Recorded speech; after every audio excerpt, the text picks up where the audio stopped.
everyone, I'm JD from Willowbound Journals. Welcome back to my channel. Okay, this is pretty much the last part of this series, making a junk journal together. We're doing these two Daphne's Diary journals and we are going to bind them. Yay! Always exciting when it all finally comes together as an actual journal and not just pages in a cover. So the first thing I do is I grab my pages, make sure they're all neat and straight and lined up, and then I grab my cover and I position it so that there's an equal amount of space at the top and the bottom between the pages and the cover. I use bobby pins, the long ones, to hold my pages in place. You can use paper clips, bulldog clips, whatever you have. Then I get my awl and I've got my tapestry needle and my embroidery thread for my binding. So then we're going to just do the 3-hole pamphlet stitch. So really easy. I'm going to go somewhere in the middle. Doesn't have to be exactly in the middle, but there's around about the middle. And then the great thing about binding a single signature journal is that you can just go straight through the cover and treat the cover as a page. No measuring required. You can, if you want, get your ruler and measure exactly your holes so they're equally spaced apart, but I just go by eye.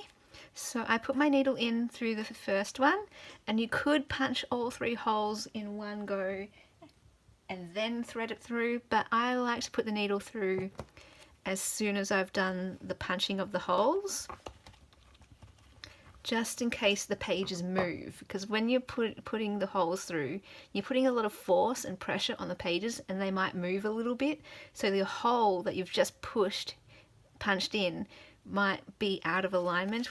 So what I want to do is then just go straight through the hole while you know it's all lined up.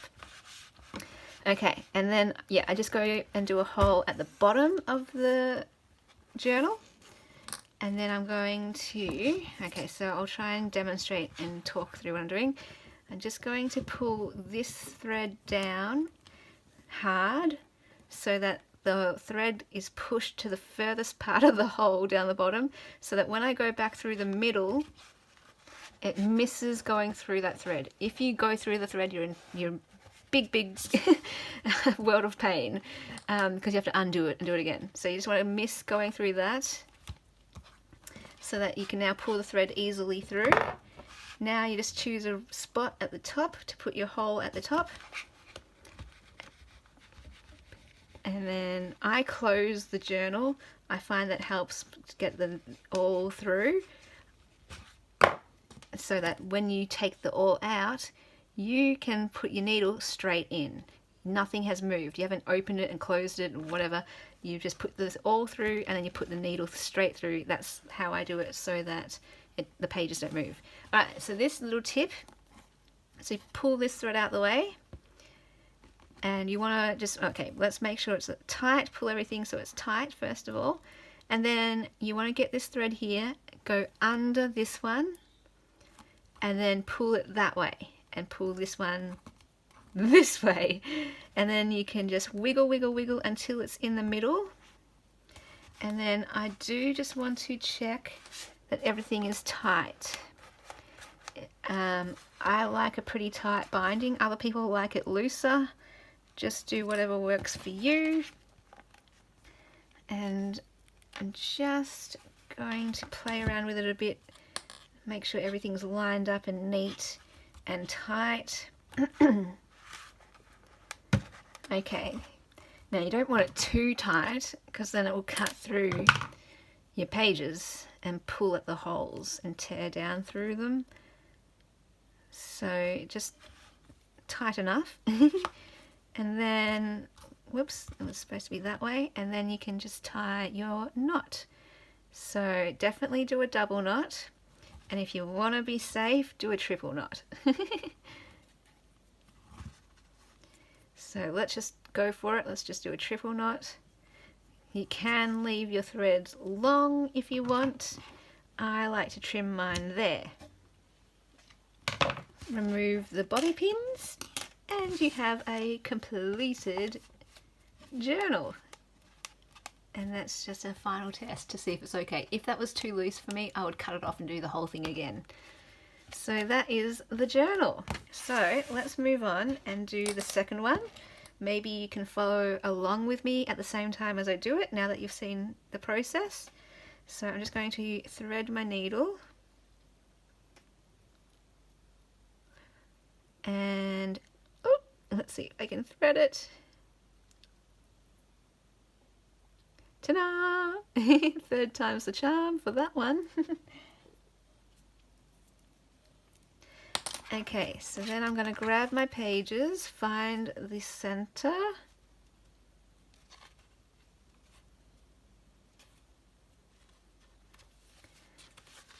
match everything up so that it is neat and lined up, place it in your cover.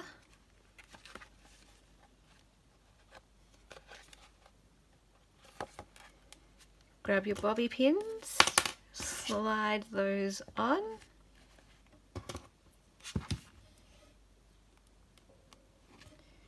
Okay, if you're beginning, you might want to put some bobby pins at the top too, and that prevents the pages moving.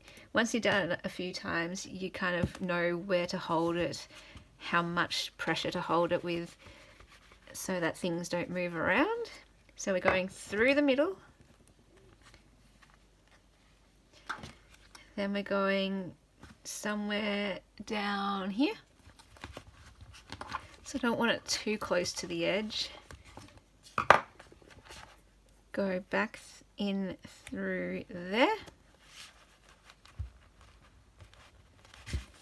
If your hole isn't big enough, just grab your awl and poke your awl through further. Pull this thread down, go in through the hole, and we're just going to place our next hole at the top. Go straight back in, pull your needle through, last step, go under. Alright, I'm just going to check how tight we're getting here. If I need to make it a little bit tighter, just wiggling, wiggling, wiggling. I'm going to cut my threads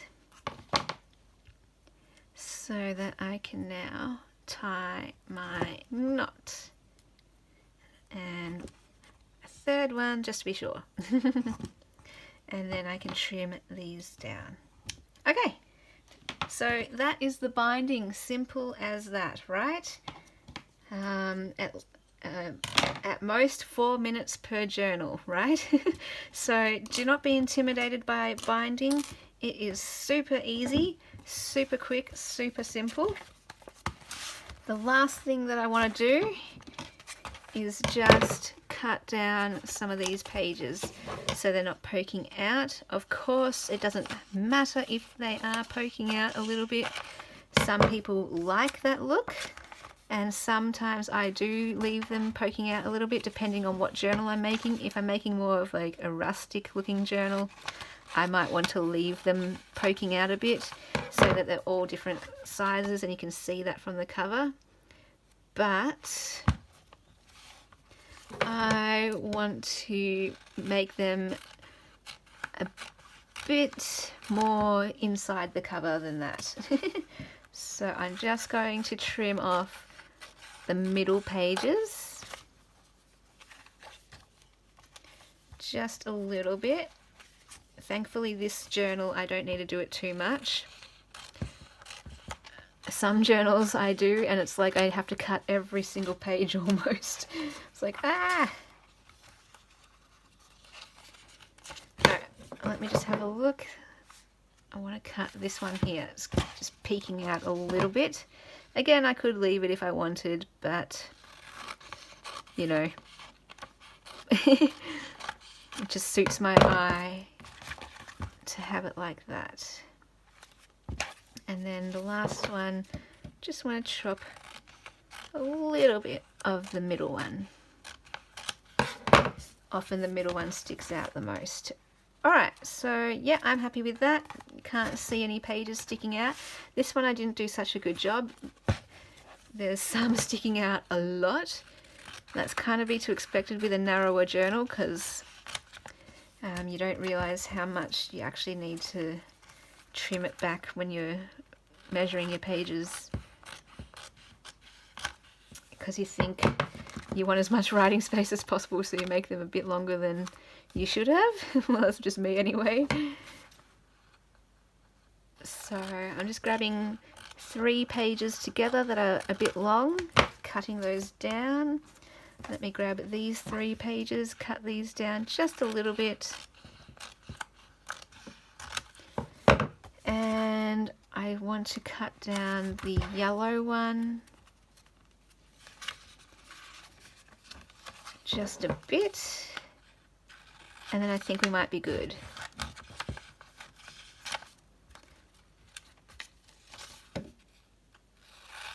So let me know if you joined in. Have you made your journal? And what was the most helpful part of this series? If it was helpful at all. Okay, so there we go. Those are the 2 journals completed from start to finish on camera for you guys, talking out my process.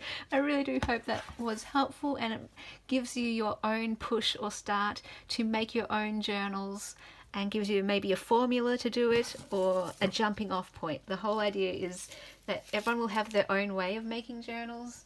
Everyone will have their own style and method that suits you, but sometimes you just need a bit of a push start, seeing how someone else does it before you can figure out, oh, I'll do that, but I'll do this different, and you can tailor it to suit you. So yeah, I will come back and do a flip through of these journals in one of the next videos. Alright guys, thank you so much for watching. That was really fun. I still have the rest of the magazine, so if you're following along, I'm going to be making, I think, an envelope journal and a glassine bag journal, and maybe even a paper bag journal, depending on how many pages are left. And I'll film the entire process from start to finish as well, if you want to follow along, using every page from this magazine, or using as much of it as possible. That is my challenge. I am also making myself a personal journal out of an envelope using these pages that I chose already. This is going to be my cover. Yay! This is for patrons only though, so I will show you this, how I make it from start to finish. And I'm going to choose some other pages to do a background, and I might cut that out and put that on the front. We'll see how we go. But yeah, I'll film that entire series over on Patreon. And yeah, if you want to share your journals, put that in the Facebook group page, Will Abound Journals. I'd love to see what journals you made and how you're going to use it. Alright guys, thank you so much for watching. You guys are a gift to the world, and you are very precious gems. Shine bright. Bye guys.